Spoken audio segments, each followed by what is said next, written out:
আচ্ছা যান, বাসা যাও তাহলে। আচ্ছা, কালকে দেখা হবে আবার, আসো কিন্তু ওই 4টার সময়, ঠিক আছে? সাবধানে যাইও। আচ্ছা ঠিক আছে, আল্লাহ হাফেজ। আল্লাহ হাফেজ। উফ, বাবুটার সাথে আজকে দেখা হয়ে গেল লাস্ট, আবার কখন দেখা হয় সারা।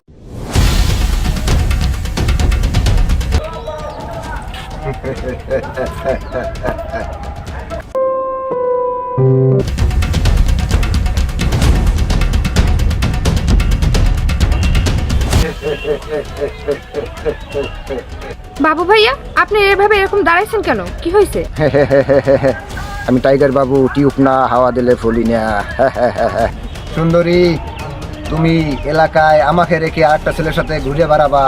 হ্যাঁ, এটা আমি মানবো না। তুমি জানো না আমি তোমাকে কত ভালোবাসি।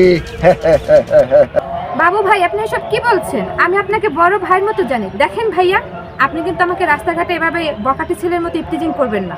কি এর ভাই? আমি কেউ ভাই চাই না। দেখেন ভাইয়া, পথ ছাড়েন। কই যাও ধরি, কই যাও? ইন্সপেক্টর লালুর এলাকায় ইফটিজিং? হ্যাঁ, কোনো সান নাই, কোনো সান নাই, কোনো ইফটিজারই নাই। বোন, তুমি চলে যাও। ইন্সপেক্টর লালু থাকতে বললা এলাকায়, বাকি টাইম বুঝে নি মনে, তুমি বাসায় যাও, যাও যাও। ওকে ওকে। এই ইন্সপেক্টর লালুর এলাকায় কোনোদিন ইফতিজার চলে না, তুই জানো না? ইন্সপেক্টর লালুর কথার আগে বুলেট চলে, বুলেট। স্যার মাফ করে দেন স্যার। কোনো ইফতিজার চলবে না।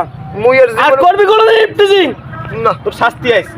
চাইতেছে তোর গুল্লি করে উড়াই দিতে, খালি মাইয়ারে অভিযোগ দিলে না, আমি মনে করি হাতে নাতে ধরছি, থানায় যদি অভিযোগ দিতে তোর গুল্লি করে উড়াই দিতাম। মনে করে ইন্সপেক্টর লালুর কথার আগে গুলি চলে, তুই জানোস না?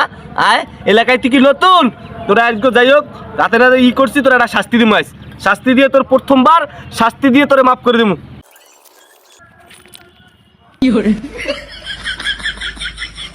আমি কান ধরে দাঁড়াই থাক।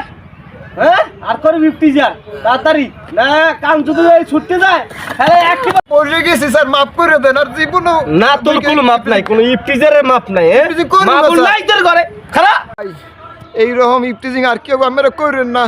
যদি করেন তাহলে মোর মতন অবস্থা হইবে, বুঝছেন? এই মনে করেন মান সম্মান সব খুঁইবেন আপনারা। মোর যে মান সম্মান আছে সব তো শেষ। আমি এখন গেলাম, বুঝছেন? আর একটা কথা কইয়ে যাই, মনের ভুলে কেউ ইফতিজিং করেন না।